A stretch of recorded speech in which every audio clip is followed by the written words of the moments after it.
어제 시청과 대한문에서 정반대의 집회가 있었지요. 한쪽은 동성애를 옹호하는 동성애 지지자들이 모여서 퀴어 축제를 했고, 한쪽에는 반대 집회가 있었습니다. 우리 많은 교우들이 오셔서 함께 해 주셨고요. 특별히 우리 젊은 청년들이 그 자리에 현장에 와서 함께 그 현장에 느끼면서 기도하는, 또 울면서 기도하는 우리 젊은 청년들을 봤을 때 이 나라의 빛을 조금이라도 보았습니다. 누차 말하지만은 지금은 싸움의 양상이 달라졌다. 영적인 싸움. 그러니까 예수 그리스도는 영원하신 분이지만 그분을 신앙하는 형태는, 성경은 영원하지만 환경과 상황은 달라지는 것이기 때문에 신앙의 형태는 그때 맞게 우리가 지혜롭게 하나님을 섬겨야 되는데, 이를테면 불과 20년 전만 해도 제 메시지도 그랬고, 제가 강조하는 것도 그랬고, 배우기도 제가 그렇게 배웠고, 개인 신앙만 열심히 하면 됐어요.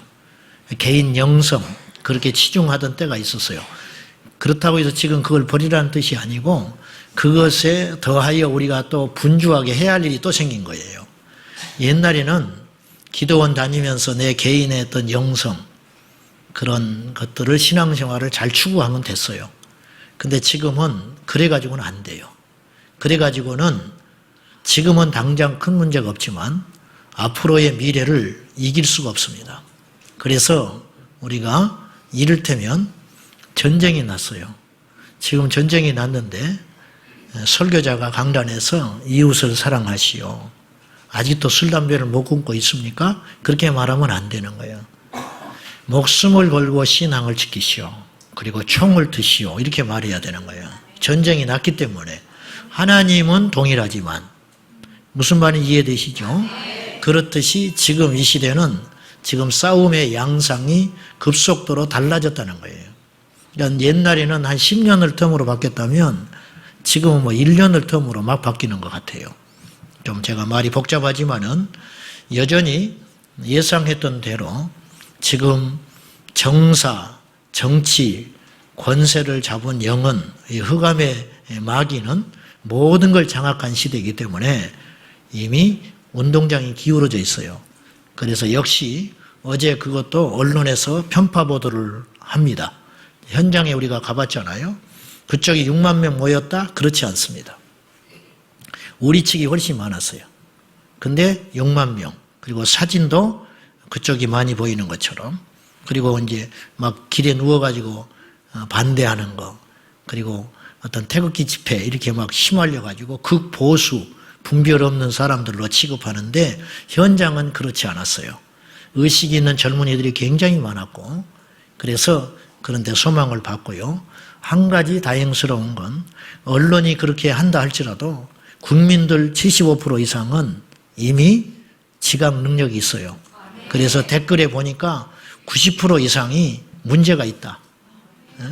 동성애는 문제가 있는 것이라고, 대다수의 국민들이 그 자리에 오지 않았지만 문제의식을 갖고 있었고, 어떤 사람은 내 처음이에요. 그런 댓글은 내가 처음 봤어.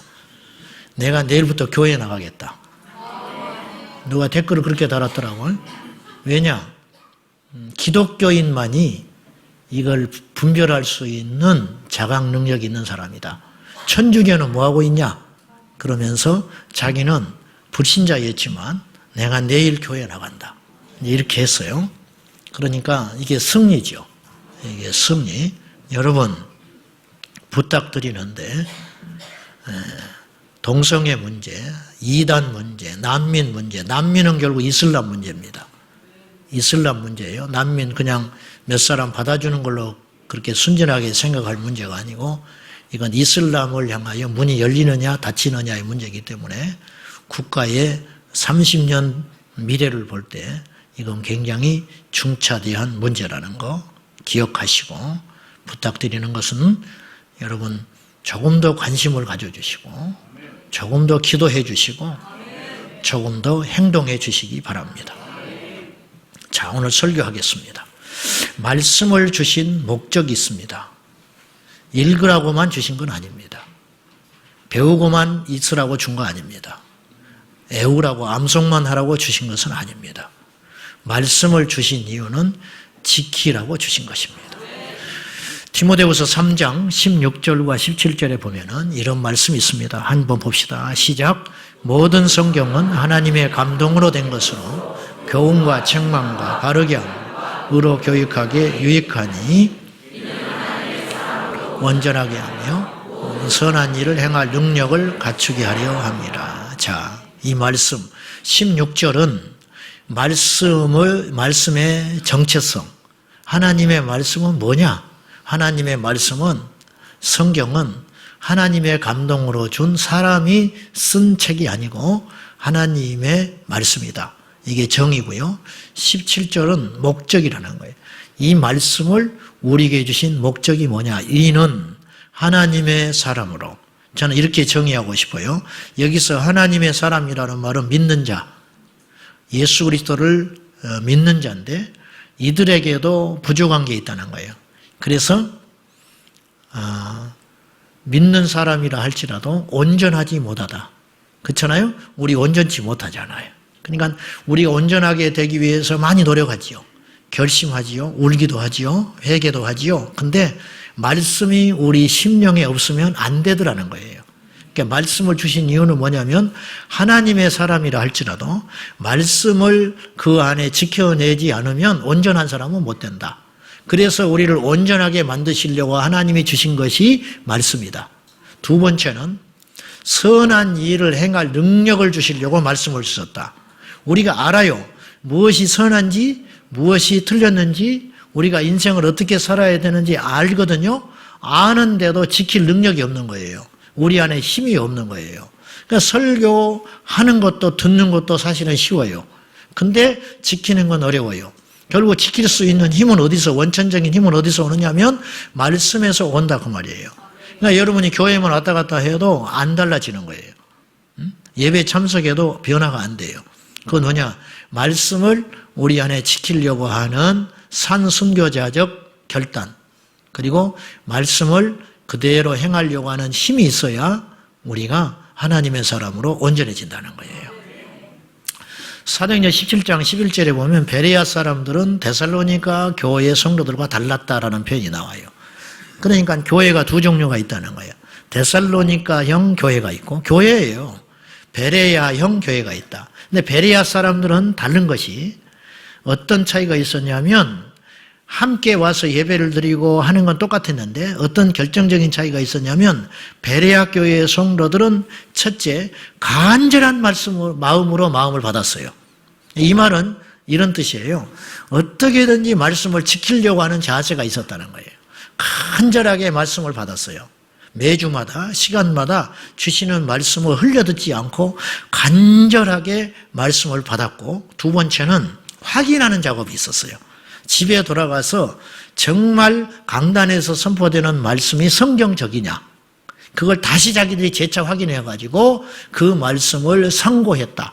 깊이 묵상해가지고 맞다 할 때는 즉각 행동으로 옮겼다, 그런 뜻이에요.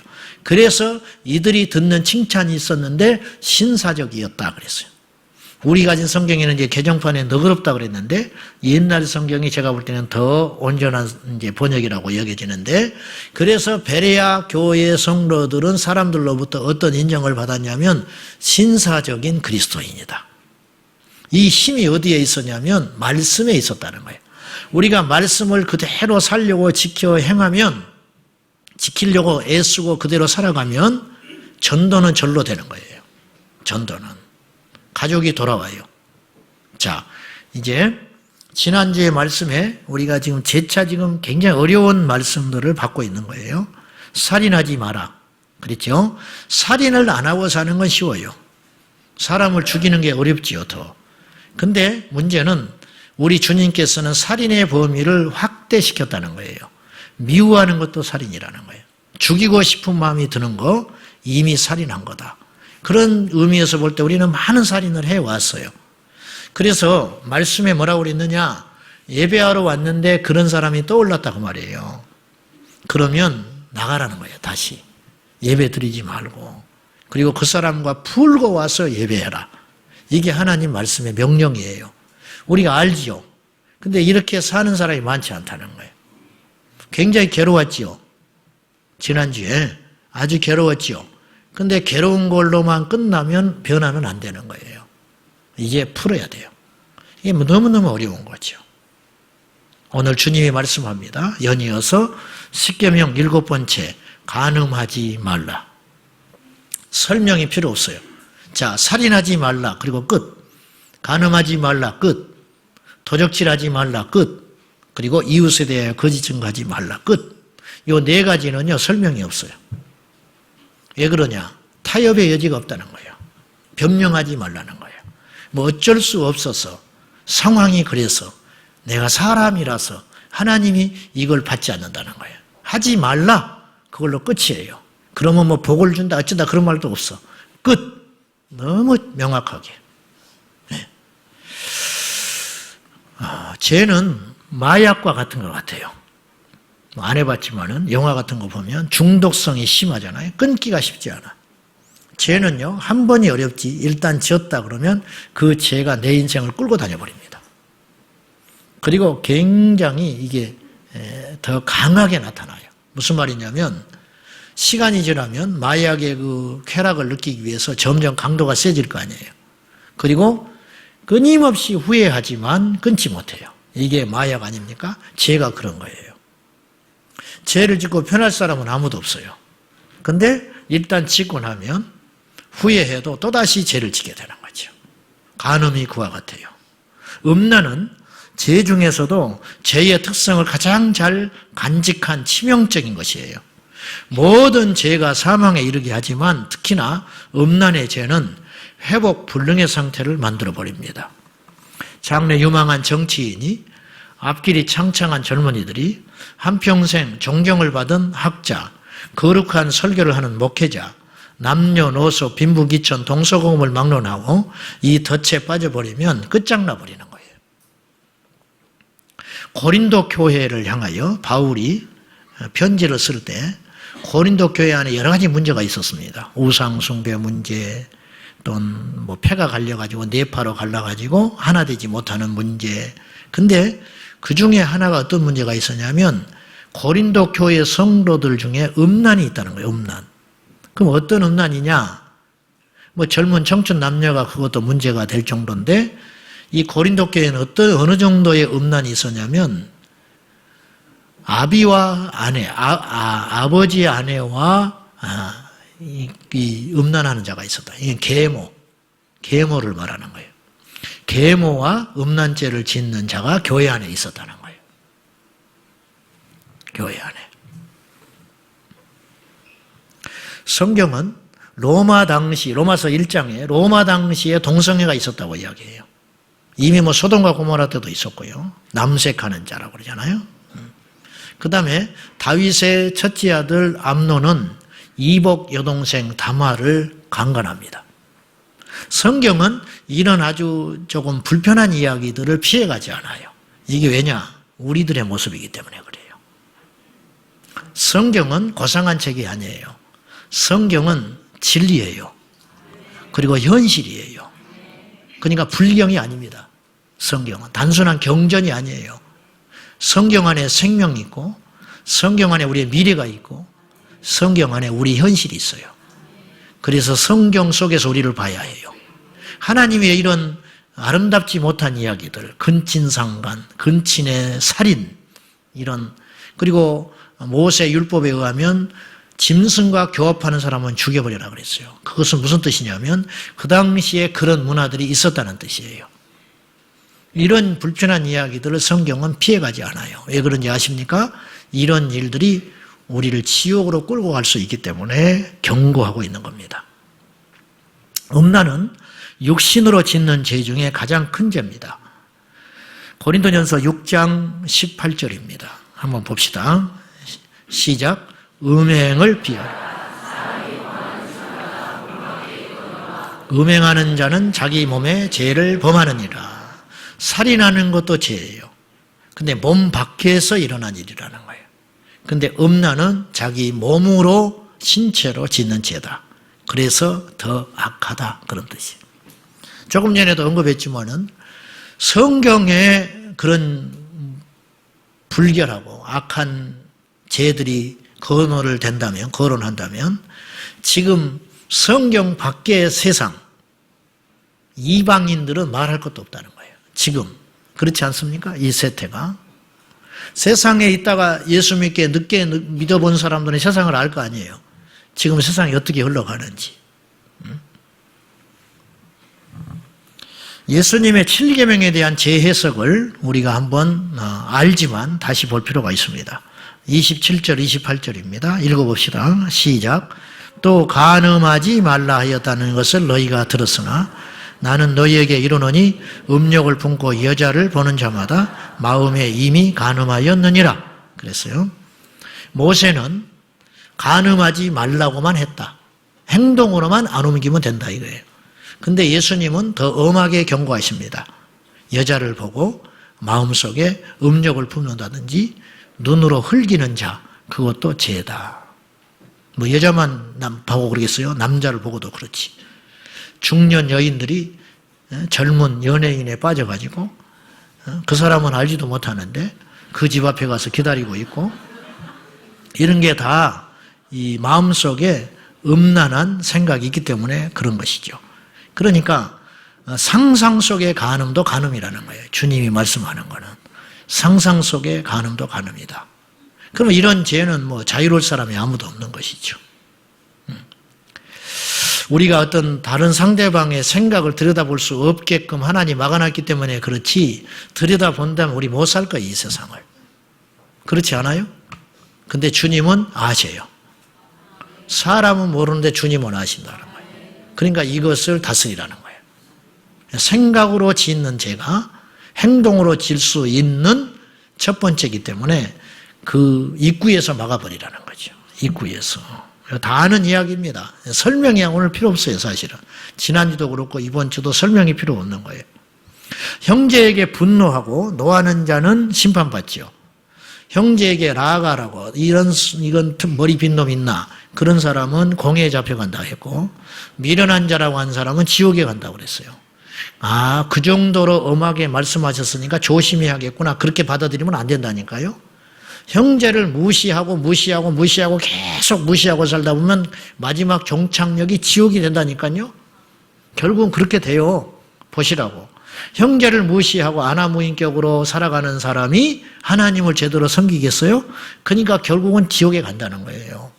마찬가지로 이성을 보고 음욕을 자꾸 품고 생각을 하게 되면 그런 생각을 품고 살다 보면 마지막 정신 차려서 정착역에 도착하는 것이 지옥이라는 거예요.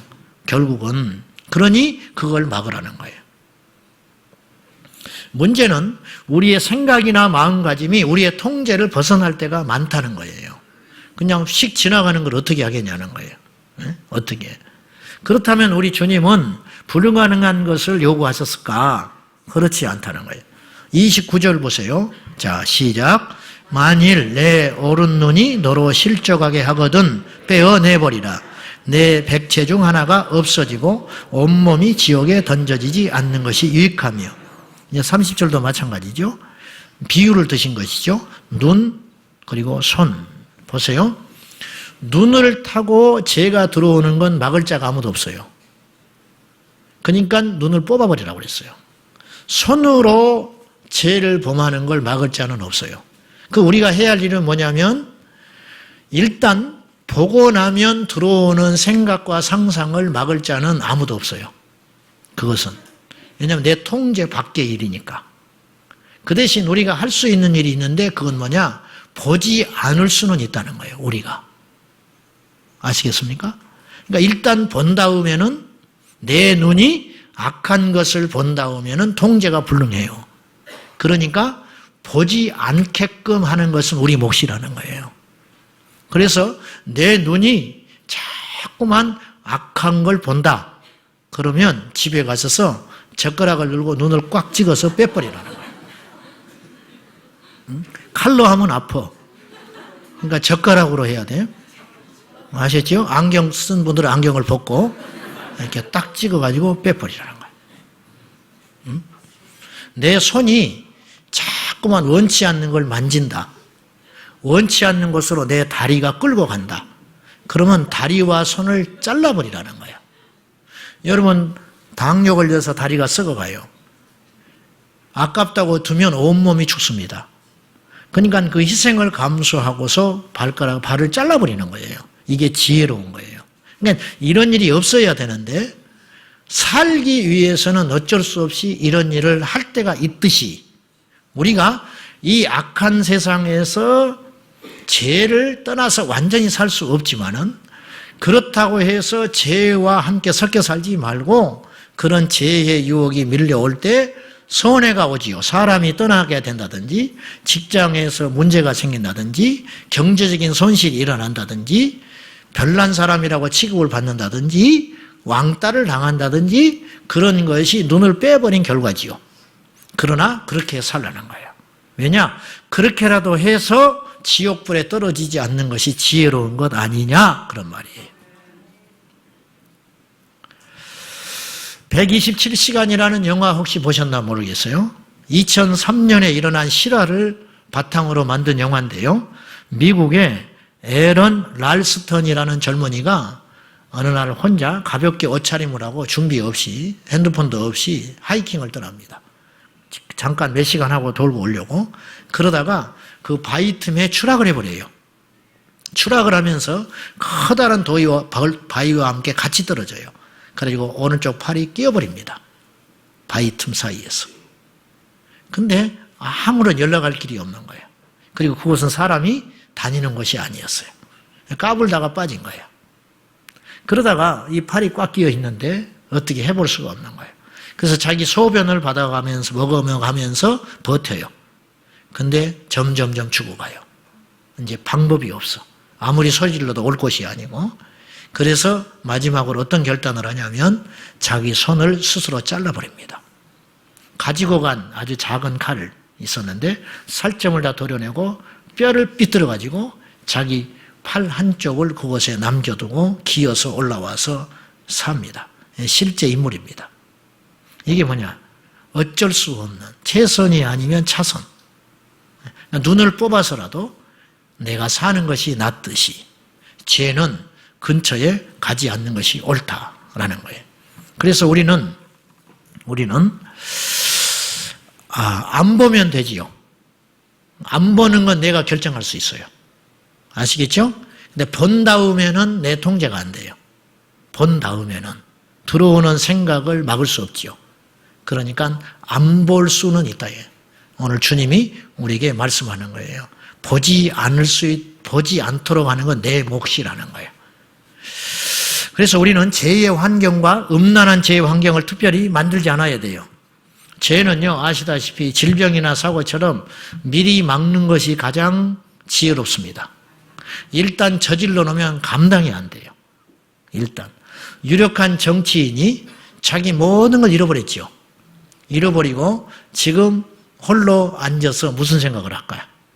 시간을 다시 돌릴 수 있다면 얼마나 좋을까? 그 생각을 수천 번, 수만 번 하고 있을 거예요. 그때 왜 내가 그 사람을 만났을까? 왜 내가 그때 그 전화를 뿌리치지 못했을까? 왜 내가 그때 전화를 했을까? 자세히는 모르지만 이것이 이 사람의 인생을 멸망의 구렁텅이로 빠뜨려 버린 거지요. 어떤 사람이 죄를 짓고 나서 이렇게 고백했다는 거예요. 내가 죄 짓기 전 1분 그 전으로만 돌아갈 수 있다면 나의 전부를 걸 수 있다. 그랬다는 거예요. 여러분, 죄는 이기기가 쉽지 않습니다. 그래서 막는 것이 최우선입니다. 막는 것. 화타가 명이죠. 화타. 전설 속의 인물이만큼 화타는 고치지 못할 병이 없는 중국의 명이었는데 이 화타를 사람들이 칭찬을 하니까 화타가 이런 말 했대요. 나는 우리 형에 비하면 아무것도 아닙니다. 사람들이 깜짝 놀랐어. 근데 당신의 형이 그렇게 대단한 사람인데 어째서 당신의 형은 알려지지 않았는가? 그랬더니 이렇게 말했어요. 나는 병을 고칠 능력이 조금 있습니다. 병든 사람을 고치는 능력이 조금 있어서 죽을 사람도 살리고 그랬는데 그래서 소문이 났는지 모르겠는데 우리 형은 저보다 더 위대한 의사입니다. 왜냐? 우리 형은 사람을 보면 앞으로 무슨 병이 걸릴지를 알기 때문에 미리 약을 줘버립니다. 그래서 사람들이 병에 걸리지 않습니다. 그래서 우리 형을 사람들이 모릅니다. 그랬다는 거예요. 죄는 그런 것이에요. 죄는 짓고 나서 수습하는 것보다 죄의 근처에 가지 않는 것이 지혜롭다는 거예요. 그래서 우리는 죄의 통로를 봉쇄해야 됩니다. 자, 죄는 세 가지 루트를 타고 우리에게 들어옵니다. 요한일서 2장 16절입니다. 시작. 이는 세상에 있는 모든 것이 육신의 정욕과 안목의 정욕과 이생의 자랑이니 다 아버지께로부터 온 것이 아니요 세상으로부터 온 것이라. 육신의 정욕. 이 육신이 자꾸 편하려고 하고 쾌락을 쫓아가는 정욕이 있다는 거예요. 누구든지 그래요. 그 다음에 안목의 정욕. 눈으로 보는 즐거움이 있거든요. 막 그런 거. 그 다음에 이생의 자랑. 쓸데없는 자랑거리. 이런 걸 하다 보면 죄가 우리 영혼에 침범하게 돼가지고 내가 지옥의 입구로 끌고 갈 수 있다는 거예요. 음욕이 들어오는 통로를 차단하시기를 바랍니다. 다윗과 요셉을 비교해 볼 필요가 있잖아요. 아시는 이야기니까. 다윗도 봤어요. 요셉도 봤어요. 유혹의 자리에 같이 있었어요. 근데 다윗은 그것을 보고 속으로 상상했을 거 아니에요. 눈을 뽑지를 못했어요. 상상하니까 이것이 현실이 되는 거예요. 그래가지고 자기가 가진 힘을 이용해가지고 그 여인을 부당하게 취했습니다. 정신 차려보니까 자기가 엄청난 일을 저질렀거든요. 그래서 또다시 죄를 짓습니다. 그래서 멸망길로 가버리는 거예요. 뒤늦게 회개는 했지만 그 후유증은 어마어마하게 컸어요. 여러분 기억하셔야 돼요. 죄는요, 우리가 하나님께 범죄하면 그리고 우리가 진실로 회개하여 돌이키면 하나님은 우리의 죄를 반드시 용서하십니다. 기억지도 아니하세요. 여러분이 지금 이 자리에 오기까지 과거에 여러분이 혼자 지었던 죄든지 어찌됐든지 간에 하나님께 진실로 회개하고 간구한 죄는 우리 주님이 기억지도 않는 것을 기억하시기 바랍니다. 완전히 해방됐어요. 할렐루야. 그러므로 그것 때문에 앞으로 괴로울 필요는 없어요. 문제는 우리가 하나님 앞에 진심으로 회개하고 하나님과 관계 속에서 풀면 하나님은 우리를 용서하시지만 사람은 우리를 용서하지 않는다는 거예요. 환경은 우리를 용서하지 않아요. 다윗은 하나님께 완전 용서받았어요. 그러나 그 후유증은 어마어마하게 컸어요. 그 후대에. 그렇지 않습니까? 요셉을 봅시다. 똑같이 죄의 환경이 눈에 들어왔어요. 그러나 요셉은 거기서 눈을 빼버렸어요. 도망가 버렸다고 말이에요. 도망갔을 때 자신의 미래가 무엇이 기다리는 줄 요셉은 알았습니다. 자기가 억울한 일을 당하게 될 것이고 심지어는 죽을 수 있다는 것도 알았지만 죽을 망정 죄짓지 않겠다. 요셉이 이것을 믿음으로 행동한 거예요. 사람은 오해했지만 하나님은 아셨지요. 그래서 그에게 놓여진 고난의 순간이 지날 때 오히려 그 고난은 축복의 디딤돌이 됐다는 거예요. 그가 감옥에 가지 않았으면 총리가 어떻게 됐겠습니까? 그러므로 우리가 하나님 앞에 거룩을 지키고 순결을 지킬 때 그리고 일어나는 어떠한 불이익들은 우리에게 축복의 도구가 되지 결코 멸망의 도구가 되지 않는다는 믿음이 저와 여러분의 있기를 축복합니다. 그래서 이 죄가 들어오는 통로를 음란의 영이 들어올 수 있는 통로를 죽을 각오를 하고 봉쇄해버려야 돼요. 젊은 남녀가 섬으로 놀러 갔다. 배가 끊어지는데 시간 가는 줄 몰랐네? 거짓말이야. 왜 몰라? 처음부터 흑심이 있었던 거예요. 그러니까 그런 환경을 만들지 말라는 거예요. 애초에 가지 말아요. 갈 데가 섬밖에 없어? 천지가 갈 데인데 막차 끊어졌네? 그런 소리 하지 마라. 그런 소리. 여기 문제들이 많아야 되네. 그러니까 이미 마음속에서 죄에 대하여 용납을 하고 타협하는 마음이 단 1%라도 남아있으면 이거는 굉장한 위험한 자리에 우리가 들어갈 수 있다는 거예요. 남녀가 정기적으로 만나는 구조 있어요. 여비서 뭐 이런 구조들. 이것이 아주 위험한 구조라는 거예요. 위험한 구조. 정기적으로 연락을 주고받는 구조. 정기적으로 만나는 구조. 정기적으로 문자와 카톡을 주고받는 구조. 하지 마세요. 절대 우리는 그렇게 하면 안 돼. 제가 어느 기사를 보고 큰 잔잔한 감동을 받은 적이 있었는데, 이름만 대면 알 수 있는 재벌 총수가 80이 넘었는데 그분 사모님이 돌아가셨어요. 장례 치르고 나서 이분이 뭘 먼저 했냐면 자기 비서진들 있잖아요. 가정 살림 돌보고 밥 해주시고 뭐 이런 분들 있잖아요. 모든 자기 집에 드나들고 자기 주변에 있는 사람들을 남자로 교체해버렸어요. 남자로. 저는 그분 다시 봤습니다. 그분. 이게 중요하다는 거예요. 이게.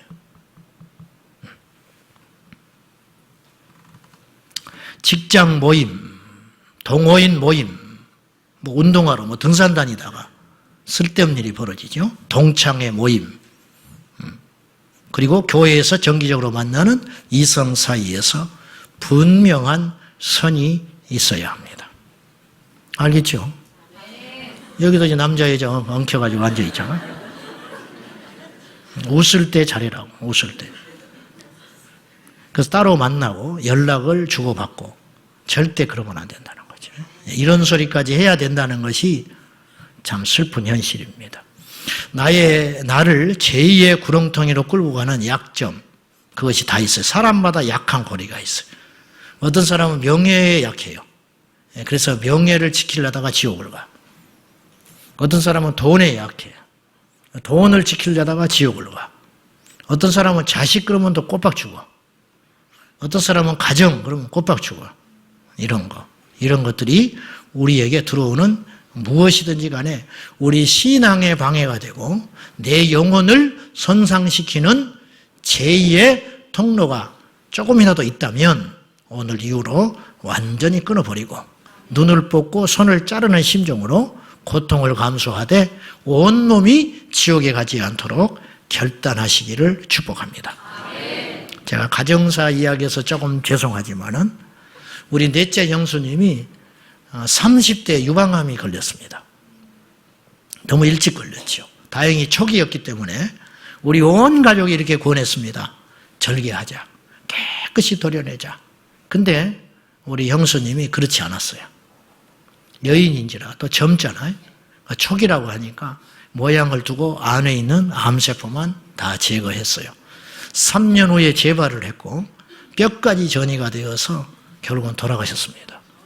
그로 인해서 일어나는 고통을 이루 말할 수도 없어요. 경제적인 손실 그건 둘째치고 옛날에는 그 보험 그런 게 제대로 안 돼 있었기 때문에 그건 둘째치고 어린 딸 하나, 가정 모두가 너무너무 힘들고 불행해져 버렸어요.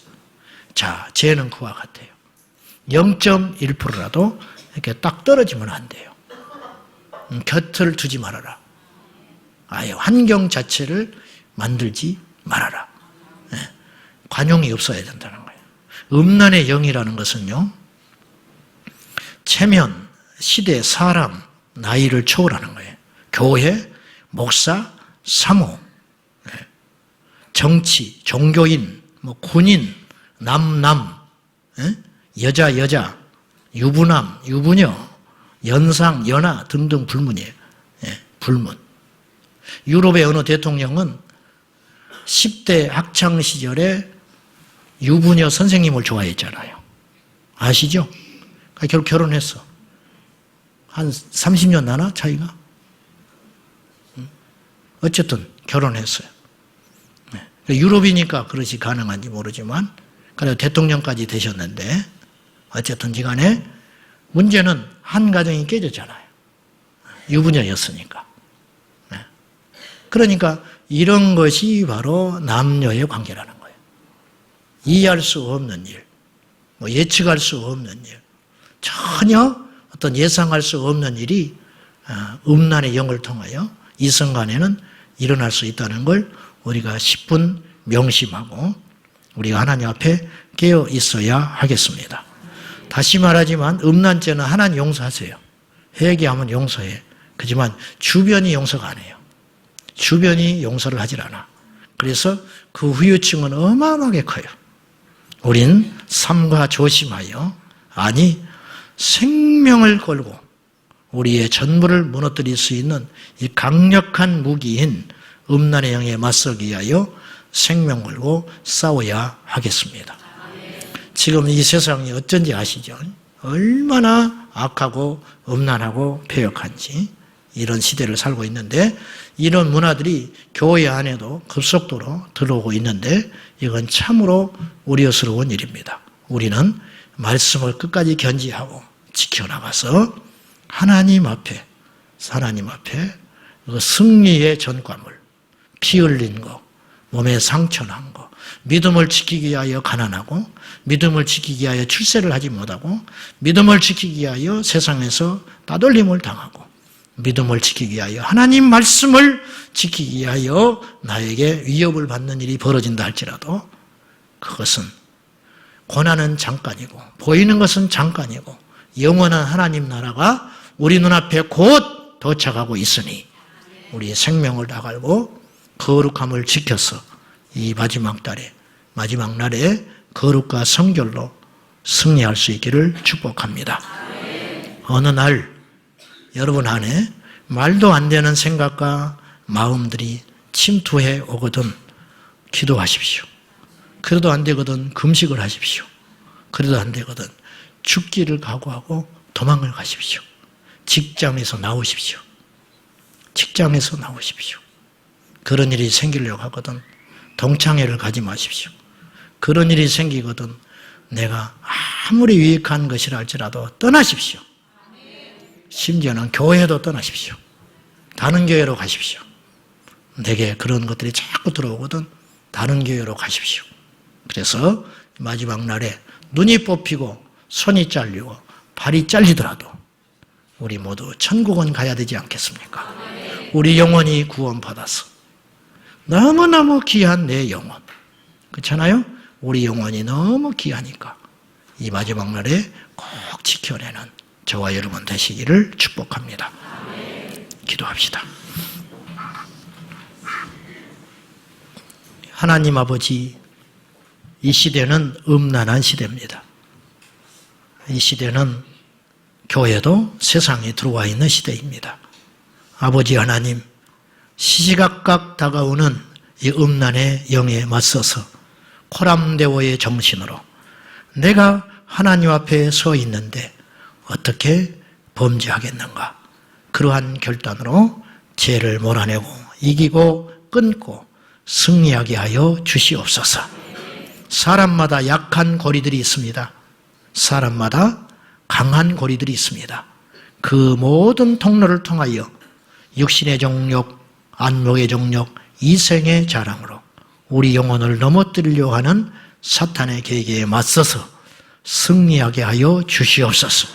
과거의 죄 때문에 정죄함 받고 고통받고 있는 성도들이 있다면 오늘 예수의 피를 발라주시사 과거에서 해방되게 하여 주시고 이제는 하나님 앞에 넘어지지 않게 하여 주옵소서. 예수님의 이름으로 기도하옵나이다. 아멘.